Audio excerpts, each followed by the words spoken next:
Table for two, table for two.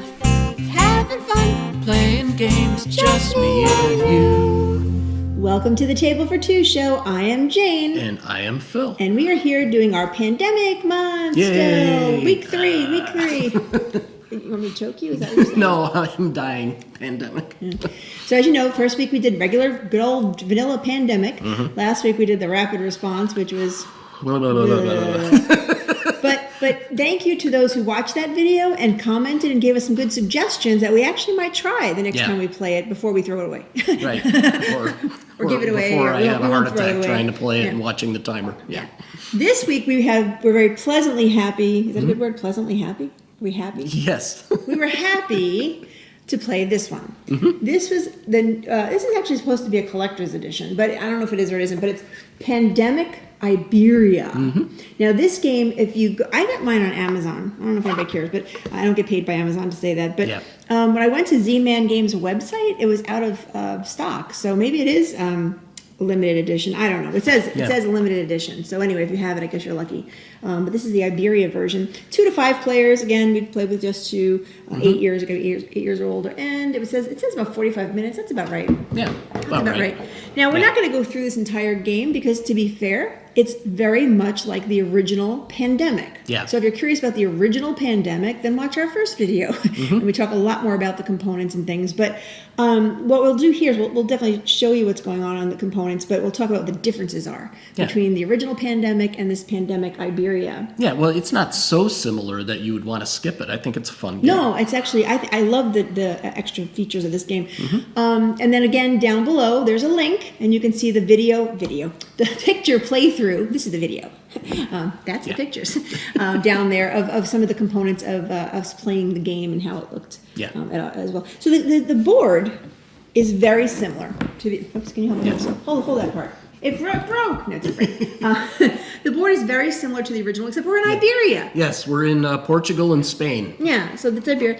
And then, so you'll see there's at the right, there's the outbreak track, just like in the regular Pandemic. Mm-hmm. There's the infection rate track, just like the regular Pandemic. This is where you put your, the city cards for the infections, and here's where you put your player cards. So it's very similar setup to the original Pandemic. So that was kind of cool. We didn't have to learn a whole lot to play this game. 4 different colors for the different types of diseases. God bless still. And then, of course, it tells you how to play the game right on the board, which I love. Mm-hmm. But this time, instead of going for the cure, so instead of trying to reach a cure for each one of the 4 diseases, you're trying to do research. And when you research the disease, that obviously helps the disease to hopefully be stopped. But you're not curing it in this game. You're researching. It's like a little microscope. Yeah. So there's one for each color. Again, the different diseases. So your goal of the game is to go ahead and get all 4 researches done. Yes. So that's one of the big differences, is that you're looking not for the cure, but you're looking to get each one of those diseases researched. Well, it takes place in a time before vaccines, so. Well, that's a good point too. It's like what year was it supposed to be taking place in? I don't recall. Was it 19th century? It's 19th century, right? 19th century. The old days. Yes. When we were kids. Just kidding. Now, each player, just like the old one, the original game, gets a role. So why don't I read my role? I was the nurse. Now, here's the funny story I got to tell you. So when we lay out all the components and we're setting up the game, I'm looking where to put, the cards and where everything goes in the normal way the normal Pandemic is set up. And then I see this little bullseye, I don't know if you can see it, a little bullseye type, what do you call this thing? Chit. Token. Chit token.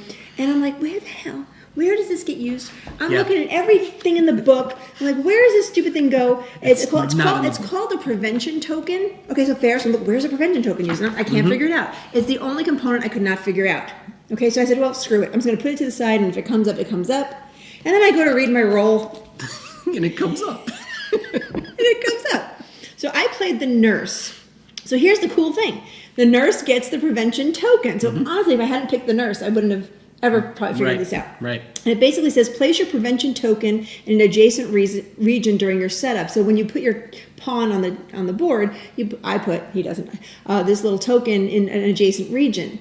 And you must put your prevention token in wherever you are, whenever you move. So when you move, it goes with you into another adjacent region. But what's cool is no disease cubes may be added in cities adjacent to that prevention token. So it's exactly what it is. It's preventing the diseases from getting bigger and bigger. So yes, I figured it out after searching the whole book and everything else. I read my roll card. I'm like, okay. So anyway, that was me. I was the nurse, and you were the what? I was the agronomist. I think that's scary. I had the ability to put. Well, we haven't really talked about purification tokens yet, but I could place a purification token on an adjacent region just as an action. I didn't have to do anything else to do it. Right. Or if I was doing the regular purification action where you're using a card, I could put a third one down instead of just put two down. We'll talk about purification tokens. So you still get a roll. Each person gets a pawn.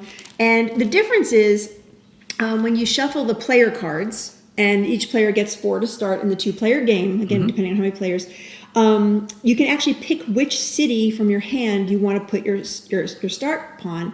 Because in the original game, if you remember, you always started in Atlanta. Yeah. Right? So in this game, you got to choose where you wanted to start, which is kind of cool. So that was a little bit different. We still had the infection cards of the cities, and just like the first game, it's exactly the same. You pick 3, you put 3 infections in that city, or the infection cubes, disease cubes. Then you pick 3 more, and you put 2 more disease cubes, and then 3 more, and then you put 1 disease cube in those. So it's exactly the same. Yeah. Starting the spread of the infection. Well, you did bring up Atlanta. So in the original game, you put a research center in Atlanta. You don't start with a research center. No, you don't start with the research center either. One of your goals, though, during the game, so there's still 4 Monopoly hotels. The red one looks a lot like a Monopoly hotel. But instead of being 4, the other one had 4 white research centers. These are there's 4 of them. One's blue, one's black, one's yellow, one's red. They are hospitals where the research is being done. So your goal is, one of the actions you can do is build the hospital, just like you can build a research center in the old game. But in that case, instead of getting 5 cards of that color to cure the disease, you're looking for 5 cards of that color to do the research, and then you mark the research as done on the board, and hopefully get all 4 to win the game. That's the goal. So that's a little bit different as well. Now, otherwise, the gameplay is pretty much the same. You're doing your 4 actions, just like the first game. You're doing your draw 2 cards, and if you have an event, you can play your event. So pretty much the same. And then you, God bless, infect the cities based on the infection rate. And you can have outbreaks, and that all stays the same. There really isn't a huge difference between the 2 games there. But what is different is during your turn, one of your actions, and I'll tell you, is to build a railroad. Yes. This is a railroad track, a little tiny track. You'll see it in the game when we played. And at first we were like, what? Yeah, why? like really, because it takes an extra action to build the railroad. Right. Like, well, I'd rather just move to the next city instead of waiting and build a railroad. So, the normal moves are you can move to the adjacent city. You can actually take a port, and you can move from port to port if we have that color card. But the railroad, we were like, well, I'm not sure how we're going to use this. But guess what? We used it big time. I figured, okay, I'll build a railroad in that direction, which I haven't even gone yet, but maybe it'll be useful. And then later they started to link up, and I'm like, oh yeah, that's pretty useful. And the reason it's useful is, instead of when you make a normal move action, you're going one city to one city, or one port to one port. Well, if you have a railroad that's all connected together, you can make one action and go the whole railroad to the other side of the board if it's there. Yeah. I mean, so that was an excellent addition to this game, I thought. Even though at first I was like, I'm not sure about the railroad things. And you can build railroads. I mean, they're really useful in the interior, which is where we built. Like, we were able to go all the way from here to here, which was nice. There are a few segments, because they're mountains, I guess, that you can't build the rails there. You just do a normal carriage movement, as they call it. Yeah. But most of the paths, you can build the railroads. So that was pretty good. Now, there's one other thing that's a new feature to this game. The other things are pretty normal, like the epidemics. You get those. God bless you. Black crap. Good old epidemics. Events. You have all those event cards. But then there's something called a purification token. And you know what? When you're purifying something, what happens is it cleans it out, or it makes it better. And I just thought, we didn't have any wine to make it better. Good point. I forgot all about the wine just now. But before we talk about purification tokens, let's purify ourselves. Now, Well, in the 19th century, clean water wasn't that easy to come by, but wine was. Wine was good. So maybe a couple months ago, I forget when we did it, we had joked about how we bought barefoot wine in the grocery store, and we thought, well, how good is this going to be? But let's try it. It was the Pinot Noir at the time, and we were very pleasantly surprised. Yes. So the last time we went to our grocery store, I said, let's try more barefoot. So we got 2 more little bottles, which is, I think, they're plastic. This is the Cab Sauv. So I thought, all right. Oh, God, it's a twisty, and my hands are cold. It's cold here in Chicago. I got it.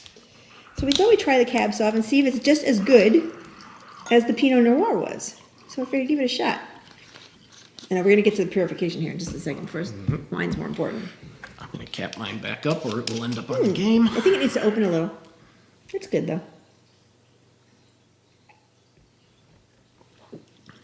Not as good as the Pinot Noir. Maybe it needs to open up. I'm going to let it open up for a minute. We'll taste it Or again. maybe it's just because it's a mass-produced product. We'll taste it again at the end of the game. We'll try it again. But it's not bad. It's Not just bad. not. Yeah. All right, anyway, so there's these little purification tokens. They look like a little water droplet.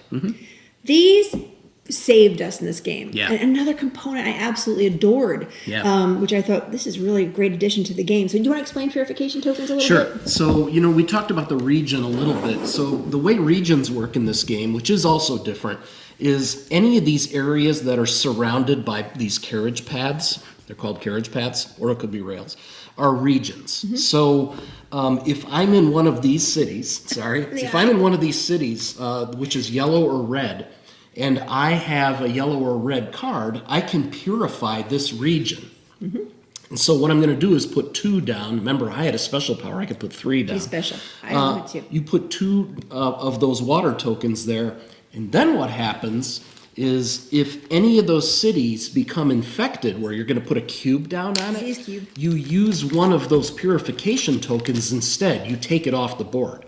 So, and that's pretty that a lot. useful, especially, which it helped us win, when one of them is about to have an outbreak or is having one. So you start to have an outbreak and it's going to go over here. Purified. So you take that token off. Because if you remember, the outbreak is if you have 3 cubes already on there, and if you try to add a 4th, you get an outbreak where you then get all the different cities surrounding it get it instead. But so the purification tokens were really cool. And between that and the prevention token that I had as a nurse, it saved us a lot of times of having to put cubes down when we didn't need to or wanted to. Because the game, you win the game, very similar to the other game, but you just have to get the 4 research of the diseases done. So all 4 of those tokens have to be on the board. And we actually won our first game. We were very excited about that. You'll see in the playthrough. But tell us, it's the same thing, but how do you lose 3 times? 3 ways to lose. If any of the diseases get to the point where you can't put another cube on the board of that disease, you lose. You lose. If the player deck runs low enough where you can't draw 2 cards at the end of your turn, Right. you lose. And then the other way was that outbreak track gets to 8 outbreaks. So the losing component is the same exact thing. Yes. Not component, but the losing factor is exactly the same as it was in the first game. So what was nice about this is, even though we read the rule book anyway, because we did, it was nice to be able. It was almost like, all right, don't get mad at me. It was almost like Carcassonne, when you know how to play Carcassonne, and you buy the next release of Carcassonne version 2 and whatever different. And it's just, what's the difference? You're looking for the differences, and that's what we liked about this. We enjoyed the original Pandemic, so we enjoyed this one. So that's basically it. I mean, let me try this one again, though. Hold on. Yeah, Oh, wait, there's that's actually a pretty little more to you. Hold on. It tastes the same. Okay. The other thing is, I know, it's not Airing great. out didn't help a whole lot. Well, it's not that much time. Yeah. Now, there's also these 4 cards that are actually, here, I'll do it like that so maybe you can see it. Disease cards. Okay, there's disease cards, and then there is, where'd it go? Then there's this card that actually replaces the part of the board which shows you how to play, and it adds another play factor. So what is this? This is expansion type stuff, right? We didn't do these, to be fair, but there's 2 expansions, for a better word, in the book, or different versions. I'm going to call it versions that you can play. The first one, if I get a page to turn. It's stuck. Okay. It's called the Influx of Patience Challenge. And this one actually just gives you a little more patience. You have a patience thing basically that's going on. We haven't tried it yet, but that gives you another way to play. Yeah. And the other one is the Historical Diseases Challenge, where you use these 4 cards, and that's all in the book as well. But we haven't tried those yet, to be fair. Yeah. We wanted to play the original. We like to play the original first, but it is nice to know that we have options. To try something new with this game. I'd like to try one of those because the game is challenging, just like the original game, but it is winnable. So the fact that it's winnable, I think I'd like to try something to just kind of kick it up a notch and see how it is. And but it's also, I don't know how people like this or not, but in the collector's edition, there's just a little booklet of the artwork. Because I will tell you, the artwork is beautiful in this game. Not just so much the board, which is pretty, but even some of the event cards, and they have like nice artwork on them. Yeah. And so again, really well made game. Again, all Z-Man games pretty much are always well made. But so try Pandemic Iberia. Or add it to your, if you can get it, add it to your Pandemic collection. And I hope you enjoyed this quick reviews. It's a little quicker than our normal one because we already played Pandemic on the first week. And then we'll see you next week with yet another pandemic. Another pandemic. See you next time. Have a good week.